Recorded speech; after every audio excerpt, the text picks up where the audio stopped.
I've promised you for a long time, lady, that we were going to talk about the Mira monitor and my experience using the Mira monitor so that you could decide whether it might make sense for you.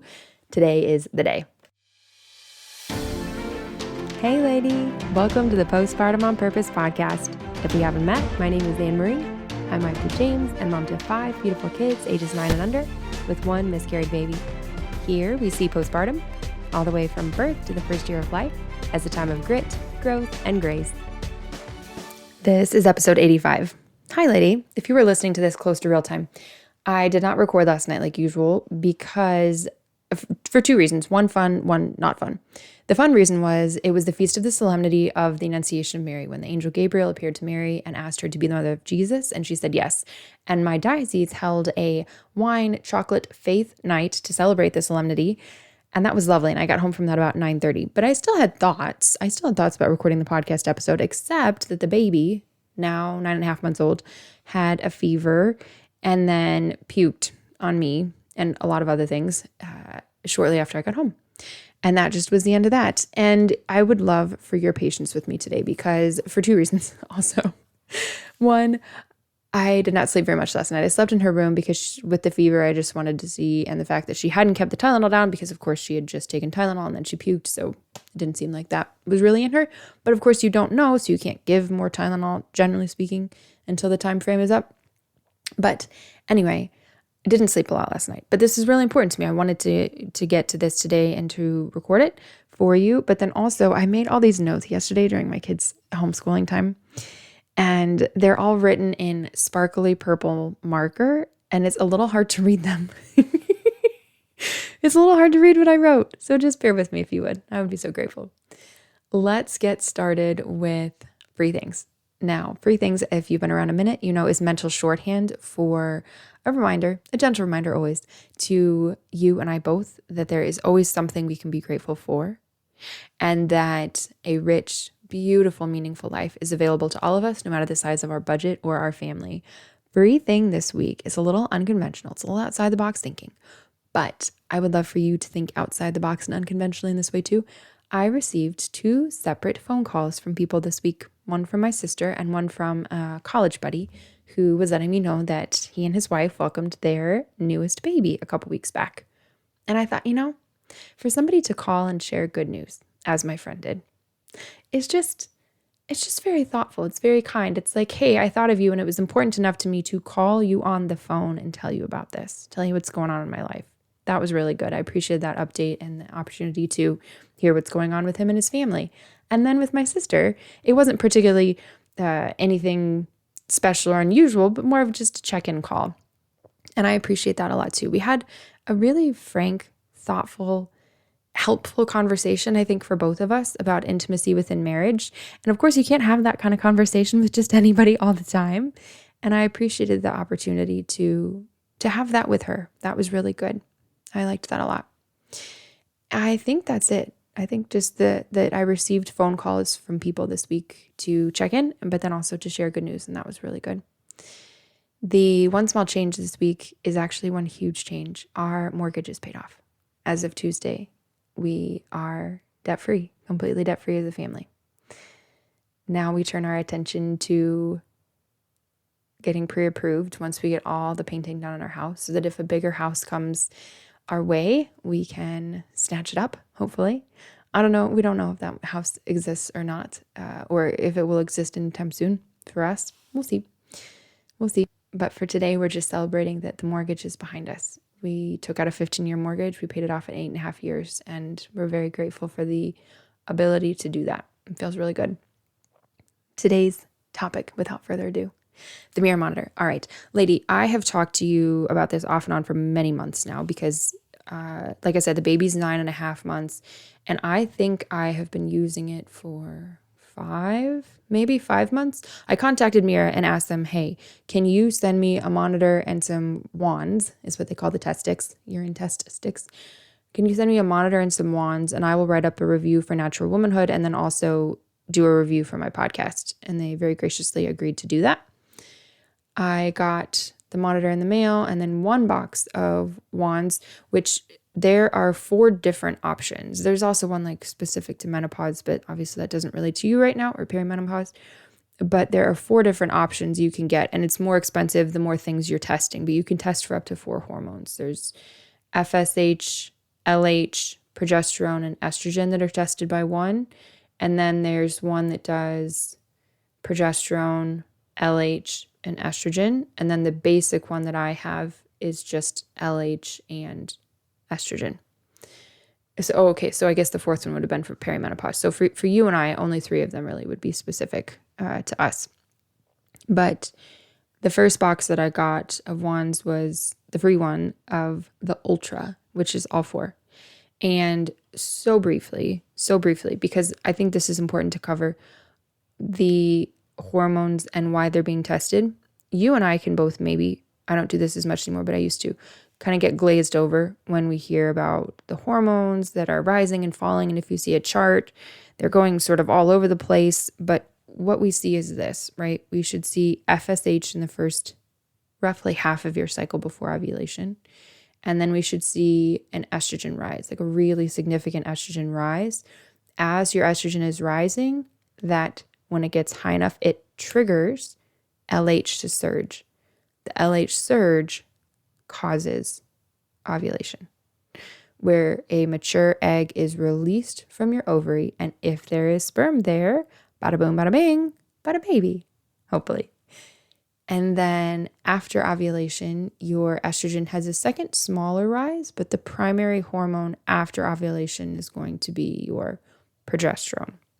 It's a very simplified version of things, but I think it's important that we know, at least in a very, very basic level, what's going on in our own bodies. Most of us are not taught that in any type of sex ed class, but honestly, even if we're growing up and are taught, to safe sex for marriage, for instance, we often don't get in the same conversation or even a related conversation, hey, here's how your hormones work. And I love that increasingly I'm seeing an emphasis on both. Here's what living chastity looks like. And here's the gift and beauty of the female body. Here's how it works. So that's the basic rundown for your hormones. You can test multiple of those, like I said, or just a couple of them. The most basic one, the one that I'm using now, testing LH and estrogen, all of them are testing your urine. So just like the Clearblue fertility monitor for the Marquette Method, the Mira monitor is another option you have for the Marquette Method. So you would use one or the other if you are doing Marquette. But both of them are testing your urine, and they're testing urinary metabolites, which means as the hormones break down in your body, they break down into these metabolites, and you can test for those in your urine. So that's important, actually, and I think this will make sense to you, as it made sense to me once I actually thought about it for a minute. You may not necessarily see real-time changes, so to speak, because by the time something makes it into your urine, like that's not going to be instantaneously as it's produced in the body. So for instance, I was just reading a study this past week, extremely small study, almost like a series of case reports. Basically, there were only 4 women that were tested, but they were comparing blood draws every single day of the cycle with the Mira monitor. And they found that the Mira monitor did not reliably catch the opening of your fertile window, which we'll get to that more in a minute later. But that kind of makes sense, right? Because if you are having the estrogen rising in your body, and then as it starts to break down, then you can test for it, right? Like then the levels should be rising as it starts to break down, but that wouldn't necessarily be in real time. There would be some type of time lag or delay, you would think. So, all right, both Clearblue and both Mira test your urine. Both of them you test once a day or according to your protocol. Clearblue will only allow you to test once a day. With Mira, sky's the limit, lady. You can test all you want, but of course, every test, it costs money. But you can test any time of day. Clearblue also requires you to test on certain days of your cycle. Like it won't allow you to test any day that you want, whereas with Mira, you can test any day that you want. It does not, there's nothing you have to override as far as that goes. Also, just a practical matter, so you don't waste money on sticks if you choose to get them. Waste money wasting a stick. With the Clearblue, if you insert it, it clicks right away. Like when you insert the wand, it clicks. That is not the case. I learned with Mira. That's not the case. You push it in, pause, and then there's a click. So don't jam it in waiting for the click, because you will waste it and maybe hurt your machine. But I've talked briefly before, not briefly before, I've talked in a whole separate episode about my experience using the Marquette Method, specifically the Clearblue fertility monitor, after my 2.5-year-old was born during postpartum. And the main point that I want to draw out from that as to why I wanted to use the Mira monitor this time was that I ended up getting 2 months straight of presumed high fertility readings, which was just not enjoyable, not to mention a waste of money if every single day the stick is going to, the machine's going to say the same thing and it's not right. So unnecessary abstinence, and then the cost of that in the rearview mirror, just realizing like, man, once you get one high reading, it's going to read high every single day. It auto reads high until you reset it or until you peak, whichever comes first. But with the Mira monitor, it works differently in that it gives you quantitative values. And here's the difference. Qualitative with Clearblue would be a high or low or a peak suspected or presumed fertility. But the Mira monitor will give you an actual number. And the value of that is supposed to be that you can set a threshold for consider yourself fertile or potentially fertile above X number. In the research that I've seen, it started out with above 150, but then they have actually brought it down in subsequent research. And all of this research is quite new, right? The Mira monitor, I think, only came out in 2017, I believe. So the research is all quite new on this. But originally, the threshold for presumed fertility was over 150. It's lower now in more recent studies, like one I saw from 2023. It's lower now to about 100. But don't go DIYing this as a family planning method, and I'll get more into that, lady, but just don't do it. Don't do it. Don't just say, well, Anne-Marie told me it's above 100. That didn't work for me. I'll tell you why. No, we're not pregnant. That's not what I mean. But just, it didn't work like that for me. But the value of having actual numbers is that you can hopefully look at the number and say, okay, here's where this is. But increasingly in the research, and this is where the point that I am getting to with my own instructor as well, is you can establish what your personal baseline tends to be. So the average person, let's give you an analogy here. You go into the doctor's office every year and you get your blood pressure checked. Anything under 120/60 is great. But you might sit out more at like 90/60, whereas somebody else might sit around 110/60 usually. So yes, it's all under the curve, so to speak. It's all normal, but you can tend to see, okay, but I'm about usually such and such range. And then you can see a change from that as well. And that seems to be the direction things are going with Mira, as far as maybe the number, certainly not a single number, but maybe even the average number is not so important if it's 92 versus 64 versus 85. And for this, I'm specifically referring to estrogen and progesterone in particular. The individual number, and certainly a single reading, is not going to be so important as tracking over time, like about where do I sit with my numbers, and then do I see a significant change from that baseline when I should? Because if you don't, that would tell you a couple of things potentially. If you're in regular cycles, which if you're listening to this, maybe you are, but probably you're not. If you're in regular cycles, that might suggest to you, okay, is there some type of PCOS situation going on or some type of hormonal issue that needs to be addressed?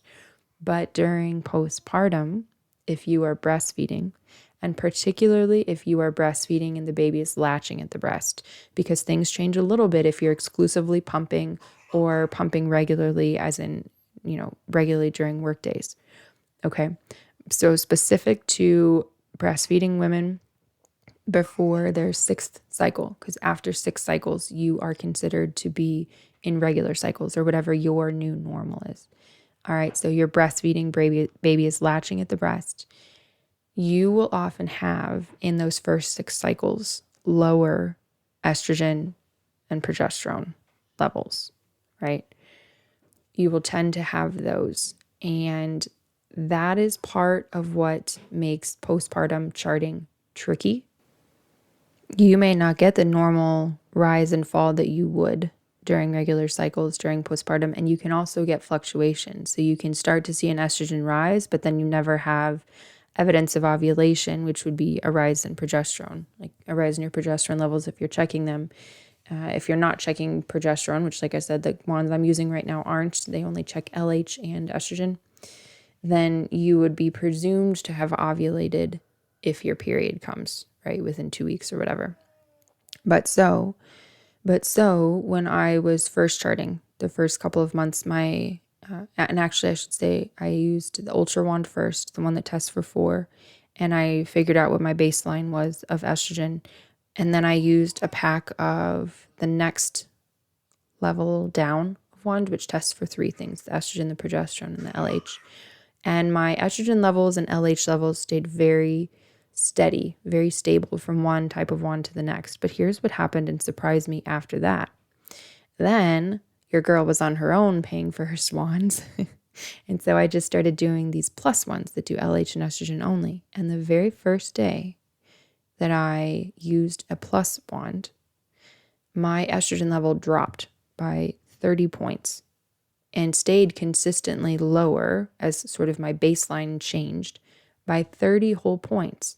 Well, here's why that matters, lady. If you and I have a cutoff of 100 for estrogen to consider ourselves presumably fertile, and our period hasn't come back yet, so we can't even use that protocol, whatever the method that we're using is.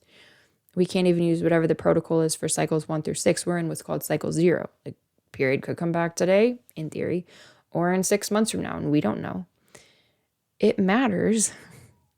It matters that we know what the level is actually, because if it's 30 points off from one wand to the next, well, I could be fertile on one wand, but not on the other. And that doesn't make any sense. And I was very confused by that. And I reached out to my contact at Mira and I said, what is happening here? And she confirmed, and this part threw me, just to be frank with you, this part threw me. She confirmed, a variance of 40 to 50 points from one type of wand to the next is not unusual or unexpected. And then I thought, well, that's not going to work for postpartum family planning, because how the heck will I know? Depending on which wand, I might be fertile, I might not be. And so I talked to their program manager for an hour and a half on the phone. She's a nurse and she also teaches Marquette and she teaches symptothermal method. So she's familiar with those, plus Creighton as well. I've never taught Creighton, but she's familiar with it too. So all these different modern evidence-based fertility awareness methods, she's familiar with them. And she was emphasizing the value of determining what your own personal baseline is and going with a 30-point rise, say, off of that. So even if you're using the plus wands, and typically, let's say your estrogen is 45 or 50 or 55, whatever, you would look for a significant rise. So like a 30-point rise from that.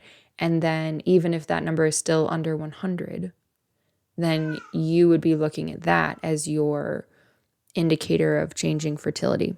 Okay, but again, like I said earlier, this is why it's so important for you to work with an instructor, because that's not something that you or I should be deciding on our own if we are using this method to avoid pregnancy. If we're using the method to avoid pregnancy, we very definitely need to be working with an instructor, because also Mira does not have, they have not applied to be considered what's called a digital contraceptive. Like, they're not making any claims that you can prevent pregnancy with their monitor only. Their monitor is being studied and it is incorporated, its use is incorporated under the Marquette method, but, and here's the kicker, here's the part I really, really, really want you to remember. The effectiveness of using Mira or Clearblue as part of the Marquette method is that you are not just relying on your machine numbers. Okay?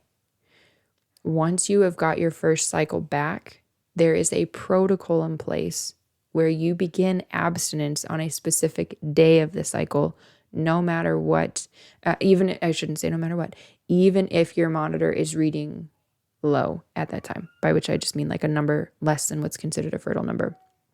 The only time that the Mira monitor reading would override that is if it pushes your fertility window up even earlier. Here's what I mean. Day 9 of the cycle this month, I would be considered potentially fertile according to the algorithm, and we are abstaining now until we are 4 days past peak, 4 days past presumed ovulation. Okay. The only time that my numbers, what I'm going to do would be swayed by the numbers on the Mira monitor is if for some reason I seemed to have high fertility numbers on days 7 or days 8. Otherwise, no matter what that number is, we are abstaining in this cycle, which we're in cycle 2 now, from day 9 on until 4 days after the peak day. This is something I want you to think about, lady, because this method costs money. Now, if you work with a certified instructor, your instructor will have a significant discount code for you.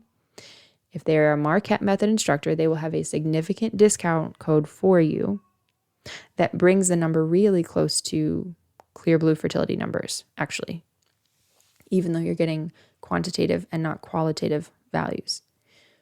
So if you want to do this, find an instructor. Again, this is the 3rd time I've said this in this episode. Can you tell it's important? Find an instructor. They can get you a really great discount code, but it still costs money. And the major value is only relevant if you are moving your fertility date forward. Now, I talked to the instructor, the program manager, and I said, listen, how is this not why wouldn't I just use my cervical mucus observations for goodness sake? Like, this just seems so expensive for what that's worth, right? Okay, so here's the potential value to you and to me. In research, while Mira, in that very, very, very tiny study that I said before, didn't necessarily identify the very first day of your fertility, again, that's why you're abstaining on a certain day of the cycle based on their algorithm and not just on a number. Because if you, let's say, have estrogen rise on day 14 of your cycle and you ovulate on day 17, but you made love on day 13, sperm can live 3 to 5 days, especially in the presence of good quality cervical mucus. That's why the algorithm is there, so that you have plenty of advance notice before ovulation occurs. So that if you're trying to avoid pregnancy, you're able to do that successfully. That's the working together of the machine numbers that you're getting, but also the algorithm in place. But Mira, in the research that has been done, consistently has successfully identified the day of ovulation, right? Your peak day, the day when LH surges. And that is valuable so that you can successfully know, all right, we can now what's called close the fertile window, and not be wondering, okay, well, like, is my mucus still drying up? And that for me has been the most helpful part about using Mira, is that it gets tricky for me, not necessarily to identify that the cervical mucus, the peak type stuff is starting. It gets harder for me to tell that it's stopping. And the monitor has been helpful to say, okay, bingo, this date. This is the date that I would count as my peak date. We can count 4 days from there. And then there's not this anxiety of like, okay, but do I need to give it another day? Okay. Separately, I'm going to do an episode on why our cycles are so wonky in postpartum, those first 6 cycles before you are considered having regular or your new normal cycles. Why that is, because there are hormonal changes that are behind that. Like, that's not random. There are hormonal changes that are behind that. And then I'm going to do a separate but related episode on why NFP and fertility awareness methods can be so unreliable, historically speaking, in the research for preventing pregnancy during postpartum specifically. And this isn't like a tell-all or a pointing fingers at the methods, but I want to be clear on why you can have unintended pregnancies during postpartum when you're using NFP or fertility awareness that are not just, oh, well, you forgot to chart or I forgot to chart, and so ta-da, we have a baby. Like, that's not the only reason, is forgetting to chart or forgetting to make all of our observations. All right, the last thing that I want to cover with you is just what my experience was with what my levels have been so far in the first couple months after return of fertility. I am 9.5 months postpartum now. My cycle came back close to 8 months, but still in the 7-month range, and I got my first relatively higher readings around month like 7.5 months postpartum. I am telling you all of this because I don't want you to be confused or surprised if it happens to you. I want you to be aware that it can. But I did not, according to the monitor, right? And this is why it goes back to which type of sticks are you using? I did not have a number over 100 in that first rise, the first ovulation, until my peak day. And that kind of floored me a little bit. Now, I learned later that the fact that there was such a weak rise in estrogen indicates that it would have been unlikely that I could have conceived successfully because my hormone levels just would not have supported conception, let alone implantation. But yeah, my first cycle, my LH was reflective, but I did not have several days of heads up notice based on what my estrogen was. A couple things that I want to point out from that. One, the program manager told me that the research moving forward is on the 3 and 4 test wands. So the one that tests FSH, LH, estrogen, progesterone, and the one that tests estrogen, progesterone, and LH. Not so much on the plus wands that I have been using now with just LH and estrogen. And like I said, the estrogen levels were the same essentially between the 3 test and the 4 test wands. Not obviously with the 2 test, but between the 3 and the 4 test ones they were. Now my LH across all of them read pretty much exactly the same until, of course, the time of ovulation. But that's, I think it's worth knowing that there is a discrepancy between the 2 and the 3 versus 4. But the 3 and 4 tests, those ones agreed, and all of them across the board agreed on LH values. And then in this the cycle before I had my second period, similarly, my estrogen, I was testing with the 3 test again. So the estrogen was reading a little bit higher, but yeah, it changed significantly from what the average was. And that's why when you work with an instructor, very possibly you will be encouraged to pay attention to the change and not the absolute value or the specific number. And then the LH rise was not as much as it had been the month before. And in the separate episode, I'll get into that. It's fascinating why that is, that you might have to have a really high LH surge first, like your very first ovulation, and then slowly it should normalize and come back down so that it's surging, but not so significantly. And right now I am preparing for going to have my third cycle, I'm in third cycle right now. My period started 17 days ago, I think, and lasted 6 or 7 days. I have not had a measurable rise in my estrogen yet, but my LH today is starting to climb. So I'm curious to see in the next couple of days what happens. Lady, I hope all of that is helpful to you. If I had to sum up what my experience with the Mira monitor has been, I would say it's been helpful to confirm the close of the fertile window. It is not magic, even though I so wanted it to be magic in terms of less unnecessary abstinence, because we've been abstaining since day 9. But like I said, I've not even had an estrogen surge, like an estrogen rise yet, really. But I did start having peak type cervical mucus a day or 2 ago. So that's kind of where I'm thinking, all right, I'm not sure if it's just lagging or if really the estrogen isn't rising that much. Because again, I'm still breastfeeding a couple of times. I breastfeed 3 times a day now. She's weaning. So all of this I want you to be aware that if you try the Mira monitor, it won't have to be as expensive as you might think otherwise, assuming that you work with a qualified instructor, which of course work with a qualified instructor. But also just that it won't be magic. You will still have your abstinence dictated to you, so to speak, by the algorithm, and that is for your safety in terms of pregnancy prevention. But it doesn't give you a whole bunch of extra days compared to what you might have If you were just, it doesn't give you a whole bunch of extra days compared to Clearblue fertility monitor specifically during these first 6 cycles of postpartum. If you have questions, would you just let me know? Anne-Marie at postpartumonpurpose.com. And like I said, in the future, I'm going to do an episode on why NFP can be unreliable during the postpartum period in particular. And then just a little informational episode for you on how your hormones and cycles are different during postpartum versus during regular cycling. I'll talk to you next time.